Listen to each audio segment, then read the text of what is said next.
tariffs, there's been a lot of on and off, some inconsistency. There's no inconsistency. I'm not like a block that just, I won't delay. It's called flexibility. It's not called inconsistency. It's called flexibility. Imagine a country you have always considered your most peaceful neighbor suddenly saying, "We no longer trust America." No loud statements, no threats, no diplomatic scandals, just actions. And these actions have already hit millions of Americans' wallets. Who would have thought that a simple trip to the supermarket in Buffalo or Minneapolis would result in a 60% increase in the price of milk? Or that building a house in Ohio or Vermont would be halted due to a shortage of lumber?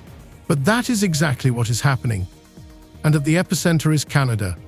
The country that used to be called the little brother of the US is now silently dictating its terms.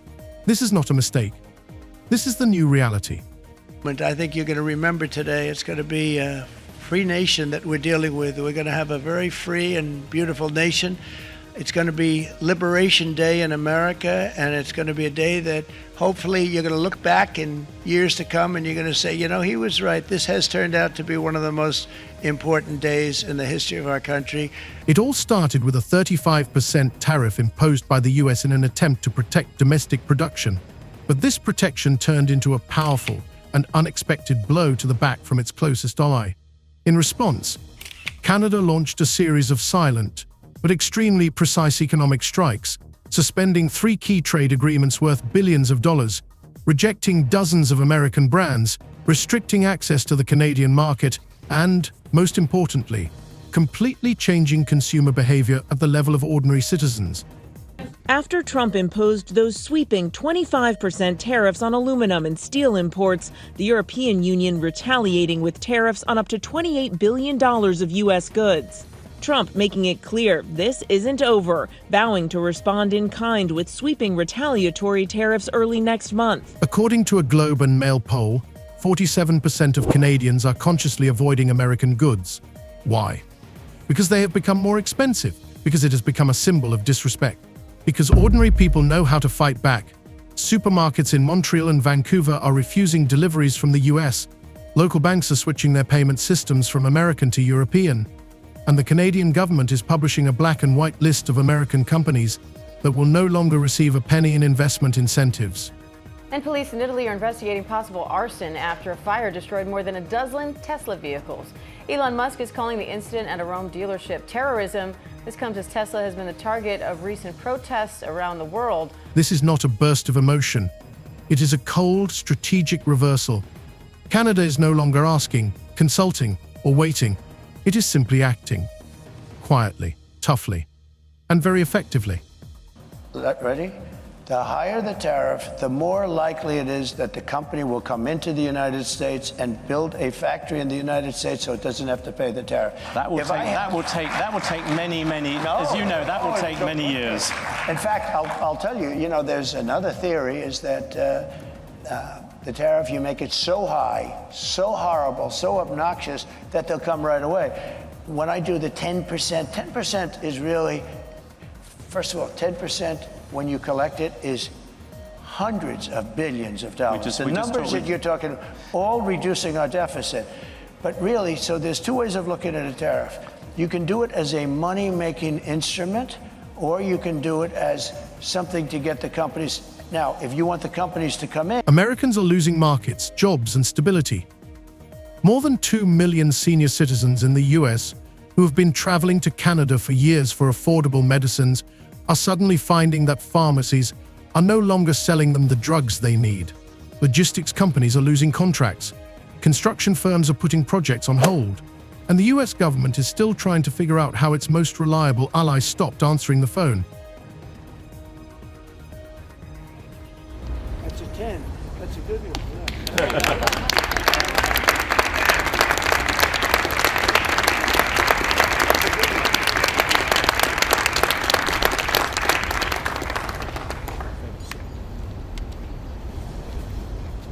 In this video, we show how Canada turned quiet diplomatic restraint into an economic weapon, why its actions are even more frightening than open confrontation, and why, for the first time in decades, America may lose not a war, but respect. the respect of those it has always considered its own.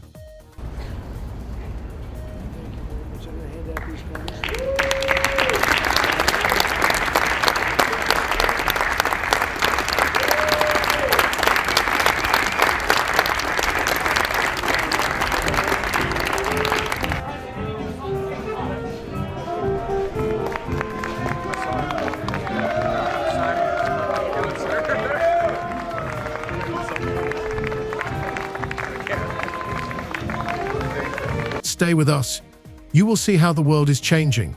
Not at summits, not in the White House, but at supermarket checkouts, in consumer decisions, and in cold-blooded documents signed behind closed doors in Ottawa. US President Donald Trump has announced a 25% tariff on all car and light truck imports into the country. It's due to come into effect on April 2nd. Economists and world leaders are warning that it will be a tax on consumers and have a chilling effect on the global economy. But to Americans, Trump paints a rosy picture, predicting that the levies will spur growth. Once upon a time, the border between the US and Canada seemed to symbolize not division, but mutual respect and economic prosperity. It did not run between enemies, but between friends who had walked hand in hand for decades in trade, politics, and culture. But in 2025, that illusion finally crumbled. After weeks of whiplash, Trump threatening tariffs, imposing some, and walking back others, many Americans are feeling the uncertainty. In Swisher, Iowa, distillery owner Jeff Quint says it's paralyzing. The bourbon industry is going to be collateral damage in this tariff war. I don't really think there's any way around that. And he's not alone. Tonight, the majority of Americans, 61%, now say they disapprove of how the president is handling tariffs. 56% say they disapprove of his handling of the economy overall. But the president has dismissed those concerns tonight, saying he has the right to change course. After the White House imposed sudden 35% import tariffs on Canadian goods under the pretext of protecting domestic producers, Ottawa did not call for negotiations. It did not hold a press conference calling for dialogue. It did not appeal to the UN or the WTO. Instead, Canada simply took action. Cold, calculated, and as it turned out, destructive. With Elon Musk's views on weighing into very much national politics, national elections in Europe. And then on top of that, when you see the backdrop of Tesla upgrading its product line and the impact of them trying to chase more sales at the back end of last year, that means it's short on inventory. It can't necessarily sell as many vehicles or doesn't have as many in stock to sell. So there is that issue there of a confluence of impacts, which means that sales have been falling. Again, the question is how much more that will impact into February as well, given that the back end of last year, in 2024, Tesla sales did slip overall. The first sign was a speech by the Canadian Prime Minister, which seemed to contain nothing threatening. But experienced analysts noticed a phrase that, a few days later, would be splashed across headlines on both sides of the border. If a relationship is based on dependency rather than respect, it is not a relationship. The very next day, the Canadian Ministry of Finance released a document stating that it was beginning to reassess economic engagement with partners that undermine the balance of mutual benefits. The US was not mentioned by name, but everyone knew who they were talking about. We begin with the president's trade war escalating tonight. This evening, the retaliation against the United States, Canada, and the European Union responding quickly, just hours after President Trump's 25% tariff on all steel and aluminum coming into the United States. Canada, the largest supplier of steel to the U.S., slapping new tariffs on $20 billion worth of U.S. goods that are sold in Canada. And the 27 countries of the European Union imposing retaliatory tariffs on up to $28 billion worth of U.S. goods sold in Europe. 48 hours later, retaliatory tariffs were imposed on more than 56 items, ranging from dairy and meat products to paper, steel, and construction materials. American suppliers immediately felt the blow. Exports to Canada fell by 29% in 2 weeks. Thousands of trucks loaded with American goods were turned back at the border. Several ports in British Columbia temporarily suspended the unloading American containers, citing incorrect documentation, although this was merely a formality. The trading system, which had seemed to function smoothly for decades, suddenly collapsed. Canada then unilaterally suspended 3 bilateral agreements worth an estimated $7.8 billion. Among them was an agreement on the unimpeded transit of agricultural products, which for decades had provided American farmers with access to Canadian warehouses, packing stations, and rail logistics. Now, all of this infrastructure has been closed for use. In Iowa, where Canadian elevators accounted for up to 40% of seasonal grain shipments, there were real logistical collapses. Farmers were unable to transport their harvest, warehouses were full, and rail operators were not accepting shipments. Some farmers even began storing corn in temporary inflatable hangars right in the fields. But that was only the beginning. Canada withdrew from the North American Agri-Supply Program at first glance, a narrow technical initiative. But it was this program that ensured the synchronization of certificates, sanitary standards, and expedited border crossings for agricultural products. Without it, a wave of export contract cancellations began. About 30% of the products intended for delivery to Canadian stores were not accepted or were sent back. This caused not only losses for American producers, but also real panic on the American Food Futures Exchange, especially in Chicago. Prices for dairy products fell sharply, while storage and processing costs rose significantly. A few days after the crisis began, the Canadian authorities published a list of 27 American corporations that would lose tax breaks, access to government procurement, and investment initiatives. The list included giants such as Kraft Heinz, Tyson Foods, and International Paper, as well as dozens of lesser-known logistics, processing, and investment companies. According to insiders, some of them have already begun preparations to partially wind up their businesses in Canada. The head of one of FedEx's Toronto branches told CBC reporters that domestic cross-border deliveries had fallen by almost half, not because of logistical problems, but because orders had simply disappeared. Canada did not stop there. In parallel with government measures, a kind of consumer boycott began. According to an internal report by the Maple Insights marketing group, more than 62% of Canadians said they had started paying attention to the country of origin of goods, and all other things being equal, preferred non-American products. Popular supermarket chains such as Loblaws and Metro began to shift their focus to products from Latin America, Europe, and local farms. Milk from Vermont disappeared from the shelves, replaced by New Zealand milk. Apples from Washington have been replaced by Chilean apples. Are the products themselves to blame? No, but for consumers they have become a symbol of pressure and disrespect. All this happened against a backdrop of complete silence from the Canadian authorities. Not a single minister said outright, "We are responding to the US." There were no resolutions or open accusations. Instead, a strategy was employed that one former diplomat called the politics of resentment with a human face. Silence. Precise. Point by point. This silent reaction turned out to be even more painful than open conflict.